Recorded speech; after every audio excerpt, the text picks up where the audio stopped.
적용시키는 것이 아니고 누구한테? 다른 사람한테 적용시키는. 그래서 사람의 마음의 교만은 멸망의 선봉이요 겸손은 존귀의 길자니라. 다시 말해봅니까? 교만하면 멸망이 먼저 따라오고 겸손하면 뭐예요? 하나님의 영광이 따라온다. 저는 오늘 중요한 얘기를 준비했습니다. 고린도전서 10장 31절입니다. 시작. 너희가 먹든지 마시든지 무엇을 하든지 하나님의 영광을 돌리라. 제가 전에 말씀드렸죠. 그죠? 하나님께 영광 돌리다 하는 것은 하나님이 부족하니 하나 채워달라 그 뜻이 아니라고 했어요. 그죠? 하나님의 영광이 우리를 함께 동참시켜 준다는 말입니다. 여기서 누가 금메달을 땄다. 월드컵에서 또 올림픽에 땄다. 그런 거야. 그 사람만 행복한 것이 아니고 우리가 함께 딴 것 같이 느끼게 해주는 것을 가지고 뭐예요? 하나님께 영광 돌린다. 골로새서 3장 4절에 이렇게 기록하고 있습니다. 우리 생명이신 그리스도께서 나타나실 그때에 너희도 그와 함께 영광 중에 나타나리라. 여러분들 우리는 겟세마나에서 베드로의 맹세를 우리는 너무나 잘 압니다. 베드로 하면 뭐가 생각이 나요? 성격이 급하고 직선적이고 정의감이 많죠. 그죠? 나쁜 것을 보고 참지 못하고 그리고 때로는 뭡니까? 내가 사람들이 그걸 또 악용하는 거예요. 뭐 하는 거예요? 나는 베드로같이 신앙이 있다 그 뜻이겠죠? 나는 꼴을 못 봐. 이렇게 얘기합니다. 그렇죠? 그럼 베드로는요, 그 당시만 해도요, 그 당시에 만약에 뭐 예수님이 이렇게 해가지고 이렇게 다시 재림하셨다 그러면 그분이 구원을 못 받으실 수도 있어요. 왜? 거듭나지 않았었으니까. 맞습니까? 네. 맞습니다. 그런데 우리는 베드로의 맹세를 수도 없이 듣고 들어왔습니다. 우리가 한번 함께 보고자 합니다. 마태복음 26장 31절입니다. 제가 위에 거는 제가 읽고 베드로가 한 얘기는 여러분들이 한번 읽어주시기 바랍니다. 제가 읽겠습니다. 그때 예수께서 제자들에게 이르시되 오늘 밤 이건 제가 읽어야 되니까 이건 오늘 밤에 너희가 나를 버리리라. 이건 누가 하신 얘기예요? 예수님 하신 말씀이에요. 근데 마태복음 26장 33절에 시작. 베드로가 대답하여 이르되 다 버릴지라도 나는 그렇지 않겠다. 지나마는 뭐래요? 택도 없다. 그런 게 없다. 그죠? 근데 예수님께서 이렇게 얘기를 하십니다. 베드로야, 내가 내게 말하노니 오늘 밤 다 꿀기 전에 내가 나를 3번 모른다고 부인하리라 하시니 베드로가 어떻게 했어요? 예수님 저를 몰라도 한참 모른다고 안 그랬겠어요? 베드로가 이르되 시작. 내가 주와 함께 죽을지언정 주를 부인하지 않겠나이다. 모든 제자도 그와 같이 말하니라. 우리도 그렇게 얘기 안 하겠습니까? 그렇게 얘기를 합니다. 그런데 유감스럽게도 베드로의 첫 번째 부인하는 장면이 소개됩니다. 베드로가 바깥들에 앉았더니 한 비자가 나와 가로되 너도 갈릴리 사람 예수와 함께 있었다 하거늘. 시작. 베드로가 모든 사람 앞에서 부인하여 가로되 나는 내 말하는 것이 무엇인지 알지 못하니까. 어떤 성경에 뭐라고 하는지 아세요? 도무지 알지 못하겠노라고 그렇게 번역하는 성경이 있어요. 이제 베드로는 한 번을 거치지 않는 것입니다. 두 번째 부인하는 장면이 또 안문에 나아가니 다른 요정이 그를 보고 거기 있는 사람들에게 말하되 이 사람은 나사렛 예수와 함께 있었도다. 큰 소리를 지른 겁니다. 그런데 26장 72절에는 시작. 베드로가 맹세하고 또 부인하여 이르되 나는 그 사람을 알지 못하노라. 부인만 하는 것이 아니고 뭐였어요? 맹세까지 하는 것입니다. 맹세까지. 그런데 그걸로 끝났으면 얼마나 좋겠어요. 세 번째 부인하는 장면이 조금 후에 곁에 섰던 사람들이 나와 베드로에게 이르되 너도 진실로 그 탐이라 내 말소리가 너를 표명한다 하거늘. 그랬어요. 시작. 저가 절정하며 맹세하되 내가 그 사람을 알지 못하노라 하니 닭이 이 닭의 울음소리가 누구의 울음을 재촉했어요? 베드로의 울음을 재촉한 것입니다. 베드로가 통곡합니다. 이에 베드로가 예수의 말씀에 닭 울기 전에 내가 3번 나를 부인하리라 하심이 생각나서 밖에 나가서 뭐요? 심히 통곡하죠. 여러분 유다하고 베드로 차이가 뭔지 아세요? 똑같아요. 한참 차이 뭡니까? 회개하고 통곡했는데 유다는 뭐예요? 두려워해서 죽어버려요. 그 말은 뭐예요? 믿지 않았다는 것이죠. 하나님 사랑을 믿지 않았다는 것이죠.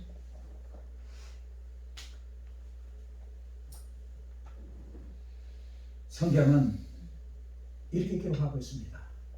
애통하는 자는 복이 있나니 저희가 위로를 받을 것입니다. 그죠? 주님은 애통하는 자들이 참된 위로를 받고 하나님의 사명과 소명을 받게 될 것이라고 말씀해 주고 있습니다. 인고의 세월을 보낸 야곱의 고백입니다. 창세기 47장 9절입니다. 시작. 야곱이 라하에게 이르되 내 나그네의 길이 세월이 130년입니다. 내 나이가 얼마 못되니 우리 조상의 나그네의 길의 연주에 미치지 못하나 험악한 세월을 보냅니다. 자기가 살아오는 그 과정을 보는 것입니다. 기가 막힌 일들도 맞았죠. 주마다같이 떠올랐어요. 그렇죠. 뭐요? 험악한 세월을 보냈다 그렇죠. 인고의 세월을 보낸 모세가 이렇게 고백하고 있습니다. 시작. 우리의 연수가 70이요 강건하면 80이라도 그 연수의 자랑은 수고와 슬픔뿐이요 신속이라니 우리가 말합니다. 여러분 제 나이가 몇 살인지 압니까? 70하고 70하고 둘, 예. 한 달 있으면 70하고 셋. 아, 기가 막히는 거예요. 기가 막히는 거예요. 여러분들은 그런 나이 안 먹습니까? 제가 나이 먹으니 여러분들 나이 먹을 수밖에 없는 거예요. 내가 먹지 말아야 되는 건데 그래 여러분들이 안 먹는 건데. 마태복음 11장 17절에는 내 집은 만년에 기도하는 집이라 그렇게 되었습니다. 성전은 하나님을 만나 깊은 교제를 하는 것입니다. 성전은 세상에 깃든 모든 고통의 눈물을 모여 하늘에 맡기는 것이에요. 여러분들 속상한 일이 있습니까? 힘든 일이 있습니까? 절망스러운 일이 있습니까? 어딜 찾아야 돼요? 교회를 찾아야 돼요. 교회를 찾아야 돼요.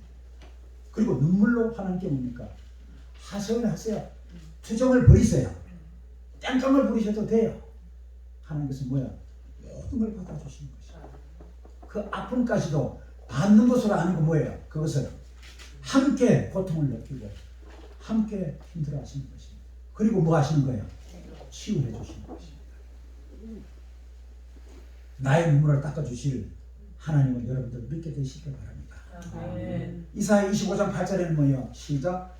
여호와께서 모든 얼굴에서 뭐예요? 눈물을 씻기시네. 눈물을 씻기시네. 여러분들 고통과 힘든 일이 없으면 뭡니까? 눈물을 흘리지 않습니다. 어제도 그 얘기했죠. 눈물이 주변의 그 거리가 뭐예요? 그 사람이 믿은 것 같아. 요한계시록 7장 17절에는 하나님께서 그들의 눈에서 모든 눈물을 씻어주실 것입니다. 그렇게 말했습니다.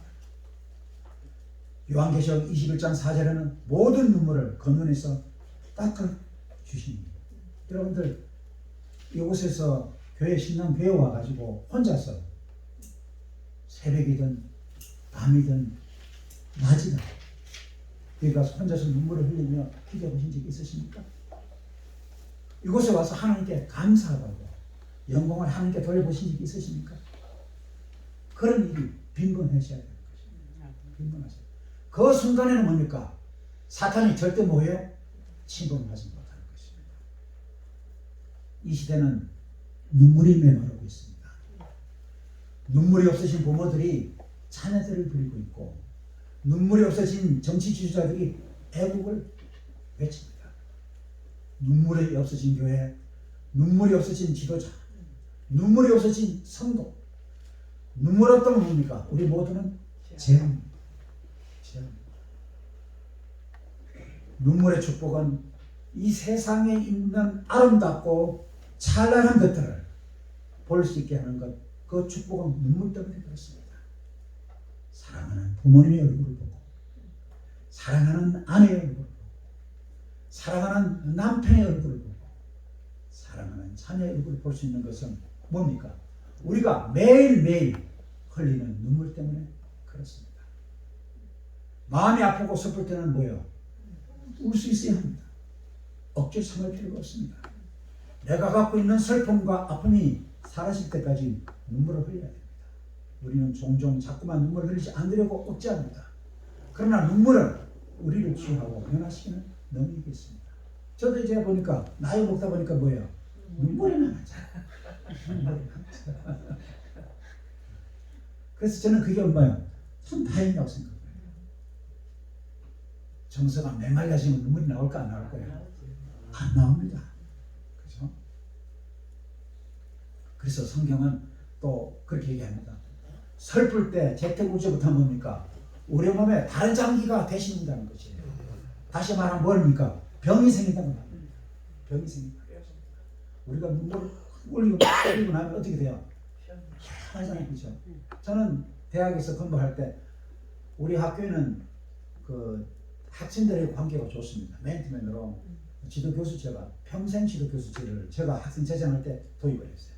평생 입학할 때부터 걔들 1, 2, 3, 4학년 졸업하고 그 다음 결혼 주례까지 다 쓰고 뭐 이렇게까지 평생 지도교수제 그걸 제가 도입을 했어요.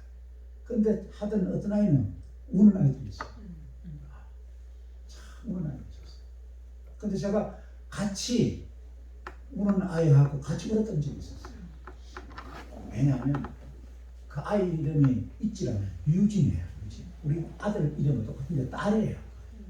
무남동의 외동딸이고 그 실사 옆에 그 대우빌딩인가 대우가 현대 그저 아파트가 있어요. 거기 사는 아이예요. 꽤 잘 살았어요. 근데 하루아침에 뭐가 됐어요? 아버지 부도가 났어요. 근데 따라서 떨어져 사는 거예요.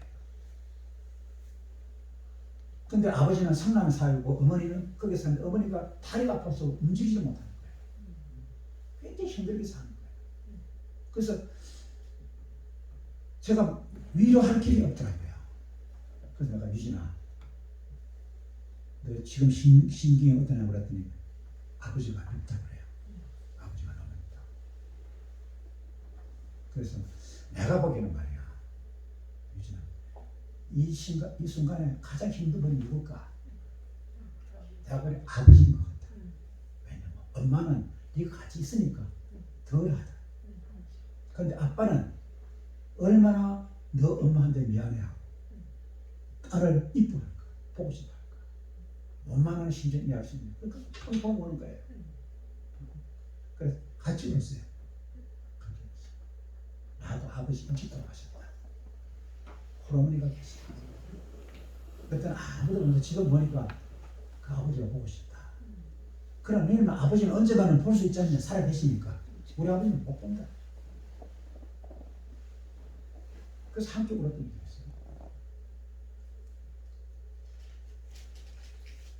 눈물은 감정의 강력한 동기와 충동을 받으면 바로 쏟아집니다. 이렇게 눈물이 쏟아질 때 우리 몸에 쌓인 해로운 물질도 배출된다고 합니다. 눈물은 몸의 육체적인 배설물만이 아니라 정신적인 노폐물도 배출된다고 하는 것입니다. 영적인 노폐물, 감정적인 노폐물까지도 모두 몸 밖으로 배출할 수 있는 것입니다. 제가 참 좋아하는 시인이 하나 있습니다. 정성호라고 하는 시인입니다. 이 사람이 뭐라 쓰냐면 내가 사랑하는 사람이라고 시를 썼어요.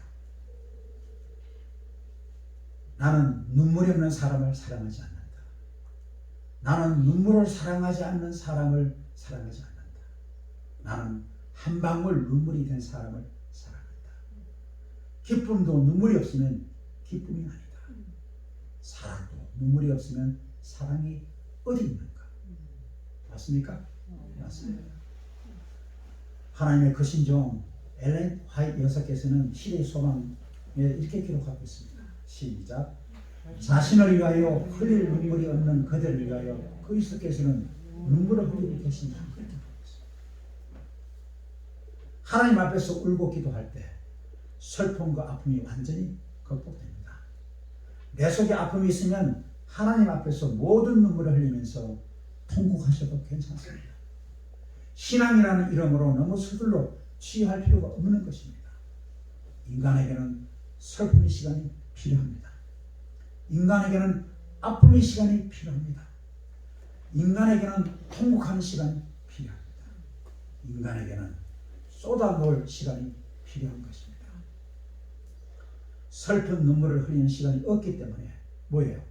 예수 그리스도를 믿으면서도 마음속에 미움과 분노를 계속 갖고 있는 사람이 있다고 하는 것입니다. 다 같이 읽어볼까요? 시작.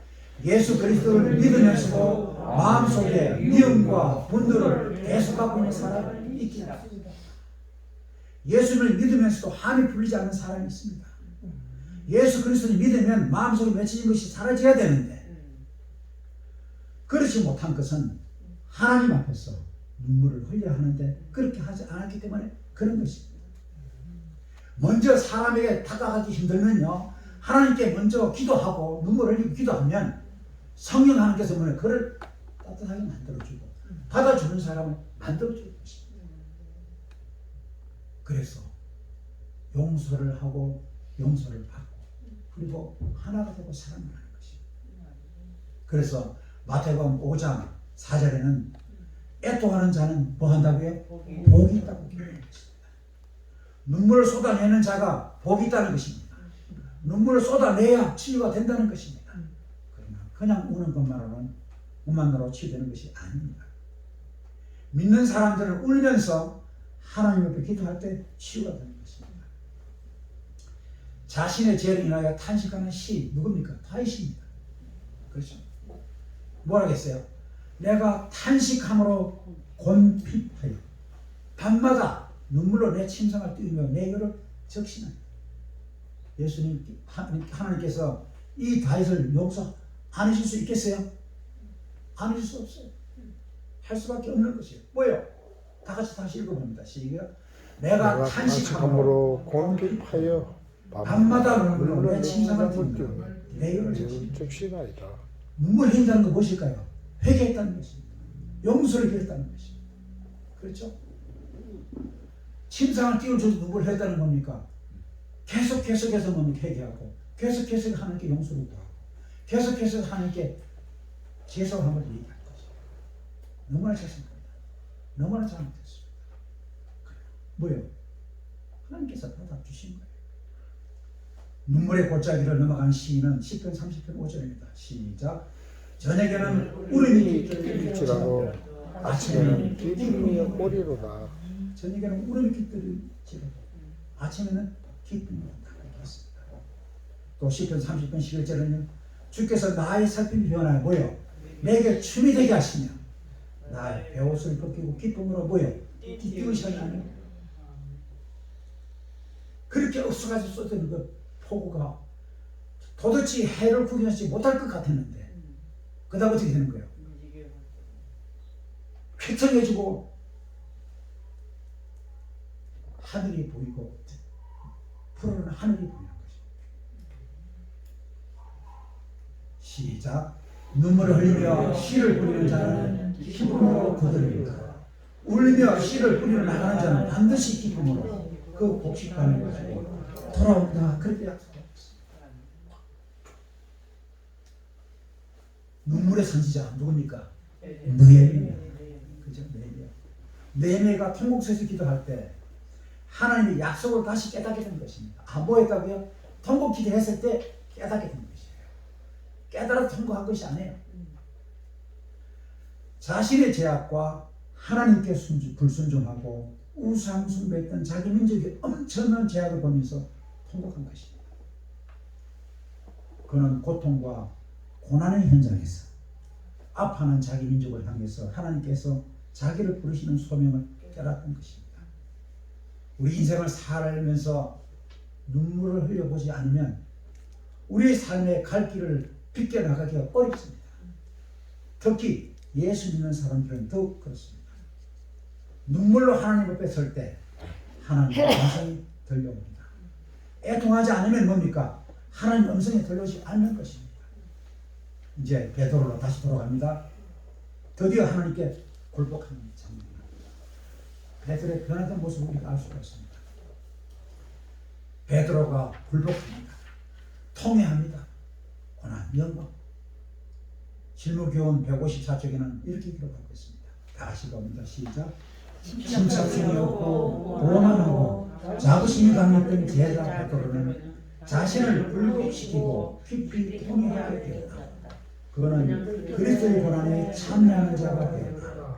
그리스도께서 영광의 보좌에 앉으실 때에 베드로도 그의 영광에 참여하는 자가 될 것이다. 우리 성경을 보세요. 왼쪽은 자신을 의지한 베드로, 오른쪽에는 하나님께 복종한 베드로의 장면입니다. 자신을 의지했을 때 뭐예요? 오늘 밤에 너희가 다 나를 버리려 했더니 뭐라고 했어요? 다 주를 버려도 나는 언제든지 버리지 않겠다고 합니다. 근데 복종해서 또 어떻게 해요? 주여 그러하이다. 내가 주를 사랑하는 줄 주께 아십니다. 그죠? 오늘 밤 다 울기 전에 3번 나를 부인한다고 얘기했을 때 내가 주와 함께 죽을더라도 절대 그렇게 하지 않겠다고 했던 사람이 복종한 베드로는 뭐였어요? 베드로가 근심을 가게 주여 모든 것을 아시오매 내가 주를 사랑하는 줄 주께서 아시나이다. 참 예수님도 참 기쁘신 데 있으세요. 그죠? 주께서 3번째 내가 나를 사랑해 보라고 왜 3번 했을까요? 3번 보이시니까. 그렇죠. 마지막한 소리로, 자세한 소리로 그의 심정을 지르는 소리로. 저가 저주하여 하며 맹세하다 내가 그 사람 알지 못한다 했을 때 그러면 그 요한복음 21장 19절은 하나님의 영광의 단천이다. 그렇게 했습니다. 살아남은 이들 316쪽에 시작. 베드로는 사형 집힌 자들에게 애원하여 자기를 십자가에 못 박을 때는 머리를 아래로 거꾸로 못 박아 달라고 청하였다. 베드로의 요구가 수락되어 위대한 사람 그런 모습으로 죽었다. 그래서 살아남은 이들 316개 보면 거꾸로 못 박아 달라는 청한 이유를 우린 잘 압니다. 사도 베드로는 일찍이 예수님께서 신문을 받으실 때 자기가 주를 모른다 부인한 큰 죄를 기억하고 자기는 주께서 죽임을 당한 것과 같은 방법으로 죽을 가치가 없다고 생각합니다. 우리가 어떤 죄를 그것을 듣고 하나님께 용서를 구하면 될까 안 될까요? 아닙니다. 그것을 기억해야 되는 거죠. 그것을 하나님께 내놔야 되는 거죠. 통회하는 마음으로 잘못을 하나님께 구해야 되는 거죠. 그러면 어떤 죄도 뭐예요? 하나님께서 용서해 주십니다. 제자들이 예수님을 버렸습니다. 그렇습니까? 2가지 이유였습니다. 시대 소망 160쪽에 이렇게 기록하고 있습니다. 첫째, 시작. 제자들은 자신들을 의지하였다. 둘째, 시작. 그들은 그리스도께서 공부하신 대로 강한 철학자를 바라보지 않는다. 강한 철학자를 우리가 큰 태풍이 그죠? 살 태풍이 오고 비바람이 오더라도 그것을 바라보지 말고 누구를 바라봐라? 하나님을 하나님께 굴복한 사람들입니다. 우리가 잘 압니다. 사울은 사도행전 119쪽에 보면 시작. 사울이 죄를 책망하시는 성령의 능력에 자신을 완전히 굴복했을 때 그는 자신의 스스로의 잘못들을 보았고 하나님의 율법의 원단 맹도를 깨닫게 되었다. 고린전서 15장 31절에 보면 형제들아 내가 그리스도 예수 우리 주 안에서 가진 바 너희에게 대한 나의 자랑을 두고 다른 하나님이 그랬습니다. 시작. 내가 주는 여러분들 그럼 제가 더 많이 죽어야 되겠어요? 안 죽어야 되겠어요? 더 많이 죽었어야 됩니다. 아닙니다. 왜냐? 제가 훨씬 더 신앙을 오래 했습니다. 근데 그렇지 않았을 가능성이 아주 많아요. 그래서 제가 뭐예요? 하나님께 너무나 죄송합니다. 친구 요한은 시대 소망에 이렇게 기록하고 있습니다. 시작. 그는 이제 그리스도의 사명의 본질에 대하여 더욱 명백히 깨달았으므로 그가 사랑하는 사업을 최선의 누리기 위하여 살든지 죽든지 자신을 구했다. 하나님께 굴복시켜. 하나님께 굴복시켜. 여러분 나만을 잘합니다. 서지장 왕 249쪽에 시작. 나만의 믿음은 시험을 당했고 그의 교만심은 그를 지배하려고 몸부림쳤다. 그러나 믿음이 승리했다. 거만한 하나님의 그의 교만한 마음을 굴복시키고 여호와께서 오신 뜻에 멈춰가였다. 제자들도 실로교에 이렇게 기록하고 있습니다. 예수께서 성천하신 후에 제자들이 성령의 역사를 위하여 믿음과 기도로서 저희 자신을 완전히 굴복시켰을 때 시작. 비로소 성령의 보여주시고 우리가 성령의 인도함을 받는 사람이 되기 위해서 뭐예요? 하나님께 굴복시키지 않고. 다시 한번 굴복하다는 뭔 말이냐면 양단을 거치지 말라는 말입니다. 세상적인 거 하늘을 같이 거치지 말라는 말입니다. 오늘날 우리의 진정한 위기는 뭘까요? 오늘날 우리 교회의 진정한 위기는 뭘까요? 오늘날 우리 기관의 진정한 위기는 뭘까요? 오늘날 우리 시대의 진정한 위기는 뭘까요? 재정적인 문제, 인재의 문제, 외적인 문제가 아니라 그보다 더 큰 문제는 뭘까요? 하나님께 완전히 굴복하여 눈물로 간구하는 기도의 사람이었다는 그것이야말로 우리의 위기인 것입니다. 무도전도 봉사 256쪽에 시작. 친히 축복과 힘의 본인이 되시는 그리스도께서는 영자를 고치시고 죽은 자를 살리시며 바람을 명하여 잔잔케 하셨지만 그러나 자주 눈물을 흘리시고 울며 하셨다.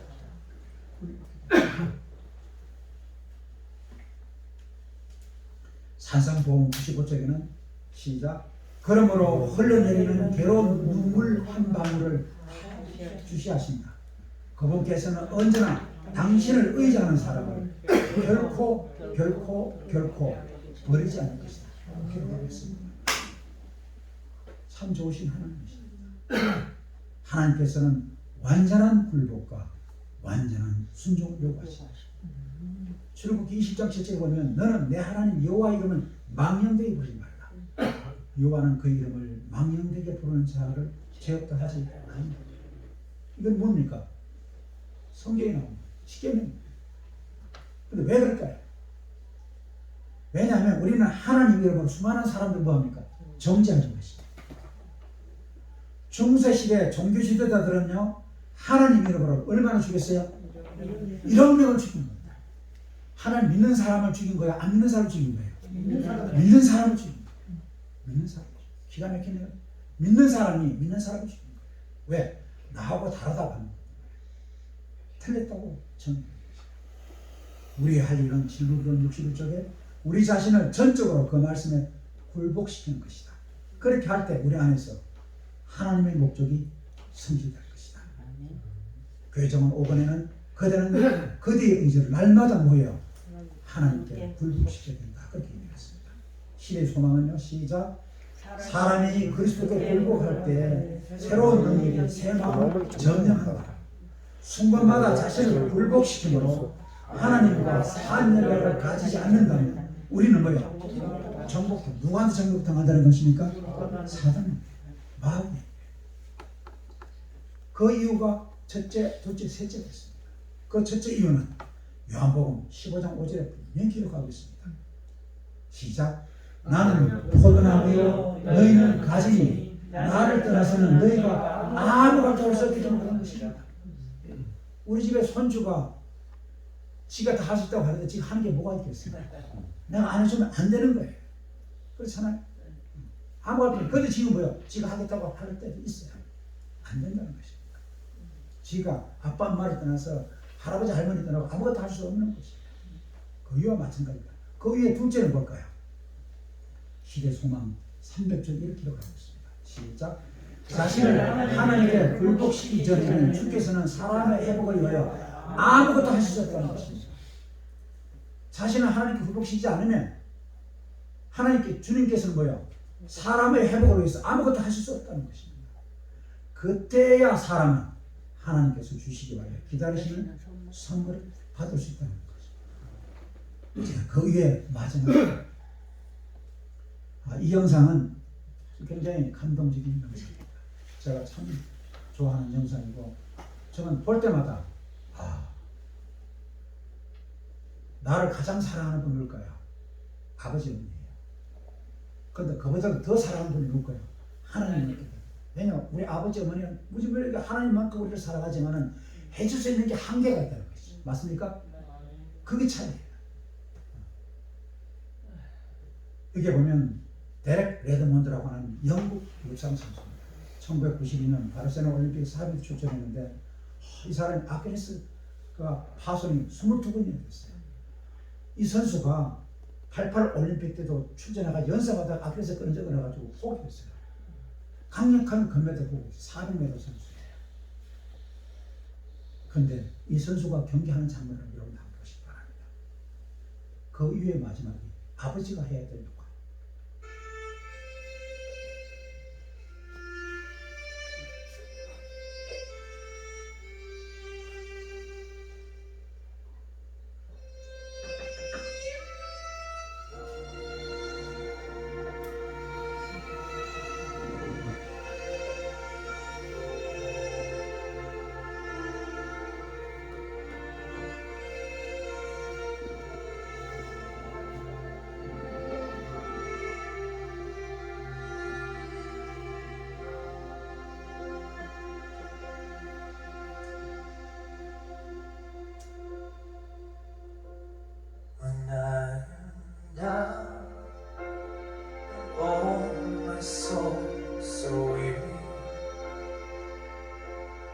Troubles come and my heart burning. 선수가 갑자기 I'm 앉습니다. waiting in silence until you come and see why with me. You raise me up so I can stand on mountains. You raise me up to walk on stormy seas. And I'm strong like 올림픽 규정에는 달리다 다른 사람 부축을 받아서 들어가면 안 됩니다. you raise me up. 이때 어떤 한 남성이 More 나타납니다. than I can be.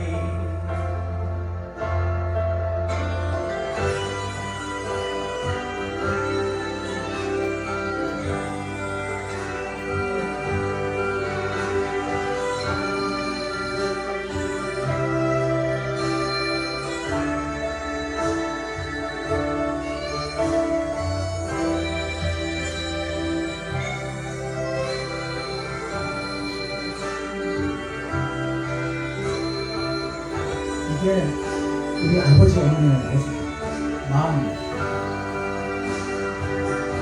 You raise me up so I can stand on mountains. You raise me up to walk on stormy seas. I am strong. No life without its hunger.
감동적인 장면이죠. 저는 이렇게 TV를 보다가 이 TV 탤런트들이나 배우들이 뜬금없이 눈물을 펑펑 쏟는 걸 보고 참 신기했어요. 어떻게 저렇게 눈물을 잘 흘릴 수 있을까? 처지도 같이 않을 텐데. 근데 어느 날 갑자기 이걸 알았어요. 뭘 그네들이 알았냐면 눈물을 흘릴 때는 그 연기에 몰입하는 것보다도 자기의 연상을 떠올린다. 어머니를 생각하대요. 자기를 사랑하는 아버지를 생각하대요. 그러면 눈물이 흘린다는 거예요. 제가 이제 언제 집사람하고 운전해가면서 다 그 얘기를 했어요. 나는 말이야 눈물을 흘리는 게가 참 쉽지 않겠다는 생각이 드는데 나는 이제는 그 비밀을 알았다고 했어요. 그 뭐냐고요. 나는 우리 아버지 어머니가 제가 당연히 피가 섞이고 나를 낳아주시고 길러주셨으니까 그렇지만 우리 장모님은 제가 너무너무 사랑해요. 그래서 저희 장모님은 늘 조금면 제가 이제 셋째 사이잖아요. 이렇게 와요. 이렇게 와가지고 저한테 그래요. 나는 은혜 아빠가 너무너무 사랑해. 그죠? 그분이 지금 어디 있어요? 보듬석에서 편식을 해주는 거예요. 그럼 제가 장모님을 생각하면 눈물이 나는 거예요. TV 탤런트들은 그렇게 하는 거예요. 그러나 우리가 더 답답한 건 뭐예요? 그분들이 살 수 있는 게 없거든요. 그렇죠? 아버지 어머니도 내가 힘들어하는 것도 하세요. 그럼 그분들이 저희들 도와주는 한계가 있는 것이에요. 여러분들 기억하세요. 내가 절망의 구덩이에 도저히 회생이 불가능하고 헤쳐나가지 못할 것 같고 죽을 것 같다 했을 때 뭐예요? 그때 누가 옆에 계신다고요? 하나님, 예수님 계신다고 꼭 기억하세요. 훨씬 더 뭡니까? 애틋하게. 그렇죠? 제가 외손주가 셋이 있는데요. 애들 다 건강히 잘 자라요. 그런데 제가 여기서 고민이 하나 생겼어요. 뭐냐면 우리 막내는 너무너무 이뻐요. 너무너무 이뻐요. 그런데 쌍둥이가 둘이 있었는데 하나이가 뱃속에서 큰아이 태가 작은 아이 태를 이렇게 감아가지고 영양 공급이 조금 적었어요. 그래서 체중이 조금 적게 미달되어 나왔고 큰아이는 퉁실퉁실하게 나왔어요. 근데 늘 못 먹었던 그 영양을 충분히 공급을 못 받았다 하는 것 때문에 늘 마음이 뒤집혀있고 모든 가족이 다 그래요. 근데 요새 들어가면 우리가 탁 하면 할아버지 할머니 막 뛰어와요. 특히 할아버지를 되게 더 좋아하시죠. 그 할아버지를 더 좋아하는 거는 지들이 원하는 거 제가 다 해주니까. 할머니는 엄마 입장에서 뭐예요? 못하게 하는 것들이 있으니까 막 뛰어와도 할머니 못 들어가 할머니 하고 오다가 그 다음에 내가 뒤에 들어가면 삐켜가지고 내한테 탁 엎칩니다. 근데 고민이 뭐냐면 그 큰아이가 하준인데 하준이가 훨씬 덩치도 좋고 빨라요. 지가 걔들 셋이 막 뛰어 올라가다가 막 뛰어오는데 뭐예요? 큰 놈이 먼저 오는 거예요. 그러면 둘째가 뭐예요? 오다 말고 그냥 이렇게 뭐예요?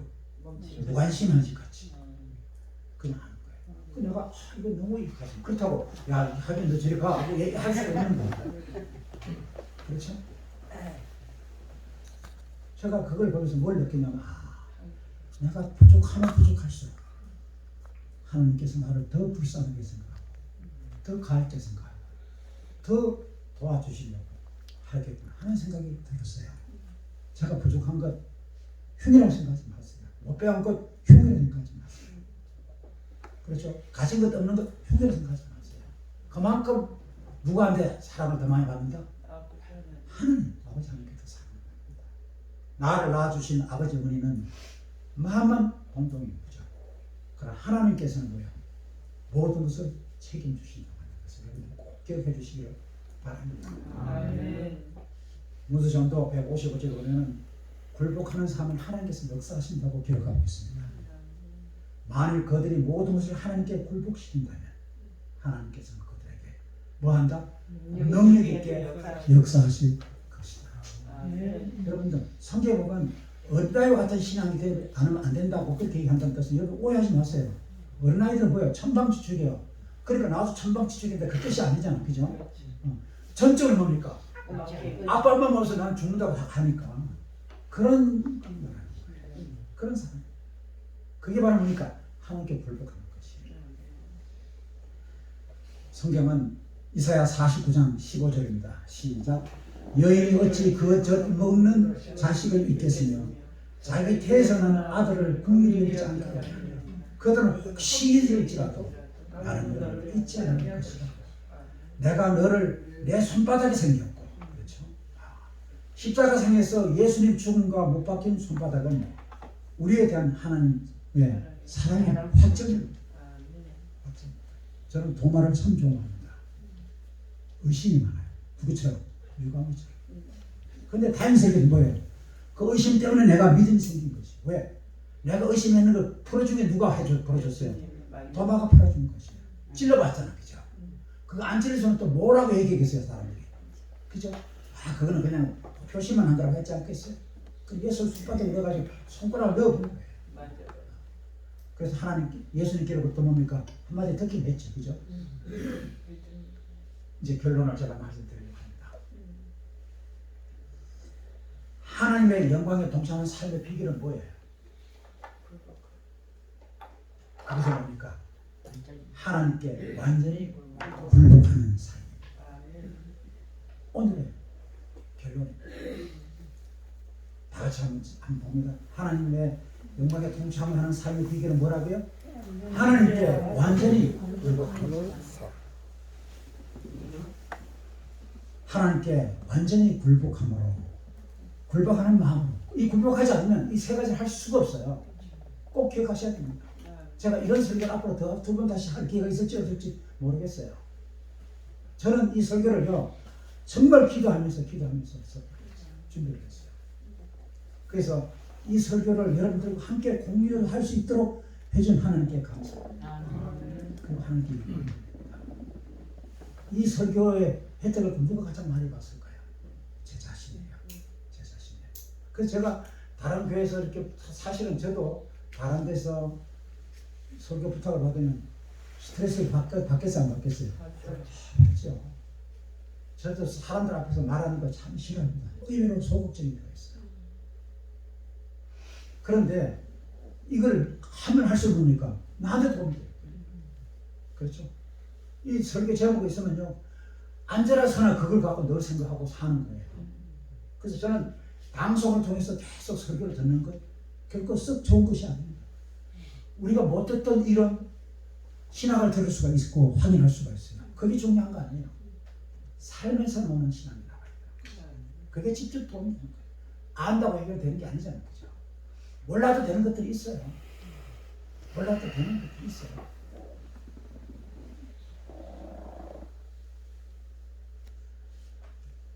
하나님께 완전히 굴복함으로 시작. 마음과 목숨과 뜻을 하나님을 사랑하시는 것입니다. 맞습니까? 굴복하지 않으면 그게 불가능합니다. 두 번째는 시작. 내 이웃을 내 마음과 사랑하는 것입니다.